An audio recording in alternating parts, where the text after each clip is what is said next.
Hello everyone. So today we're going to be doing an activity that involves kinetic energy. But before we begin that, let's go over what we know about force, energy, and motion.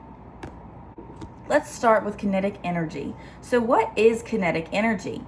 Kinetic energy is energy in motion. So moving objects have kinetic energy. So the car driving down the street has kinetic energy, but it doesn't when it's stopped. That is potential energy. So how do we describe the motion of an object? We can describe the motion of an object through its direction and speed. And speed describes how fast the object is going. So think about when you're going bowling. You throw your ball down the alley and it goes at a certain speed until it hits the pins. And it's going in one direction, straight to the pins. So now that we know a little bit more about kinetic energy, let's talk about what are changes in motion related to. Well, they're related to the net force and the mass of an object. The net force is the combination of all of the forces acting upon an object. So, what affects whether or not an object can move? Well, the first thing that can affect it is if it's being pushed or pulled. If you're pushing an object, it's moving away from you. And if you're pulling an object, it's moving towards you. So if you're doing any of these things, the object should be moving. But if you're not doing any of these things, the object is staying in place. So it's not moving at all. And there's no motion happening. Also, if we think about the bowling alley example again, but let's think about the bowling pins. The ball is going super fast down the lane and the pin is just sitting there, but all of a sudden it gets whacked with the ball and flies and is in motion. That is another example.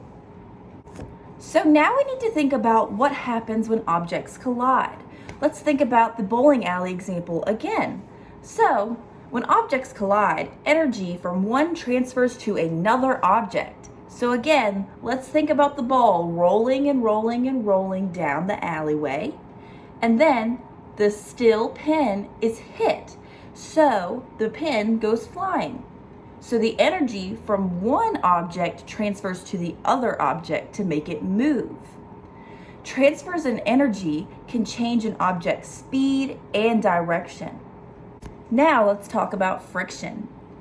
Friction is a force that opposes the motion of an object. So you have a pushing force going this way, but the ground that it's on can have friction, which is moving more towards this way, causing the motion of the top force to go a little bit slower, and sometimes it causes it to stop. So now that we understand a little bit more about force, energy, and motion, let's try our toy car activity. This activity is super simple and can be done super quickly, but it's a great way to showcase kinetic energy in action. There are two ways to do this experiment, but we're going to be doing the second way, which involves any type of toy car that you have and some type of rubber band or hair band that you can find. The point of this activity is to help us better see kinetic energy in action. So let me show you guys how to do this activity before I show you my car in action.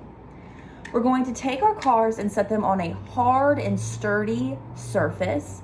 So make sure you're not setting it on your hand to do this like I am doing. We're going to set it on a table or on the floor.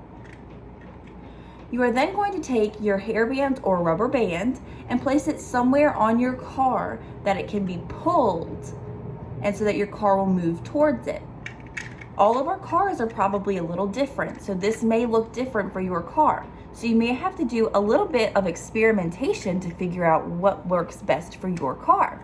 So let's look at my car in action. So as you see, I've placed my toy car on a flat surface. And now I'm going to take the rubber band and pull it lightly and watch my car move towards my hand. The car moves pretty quickly towards my hand. Kind of flipped over there. I'm going to do it this way so you can see it. It may fly off of the windowsill, but that's okay. So as we saw in the activity, the car used kinetic energy to move after we pulled the rubber band.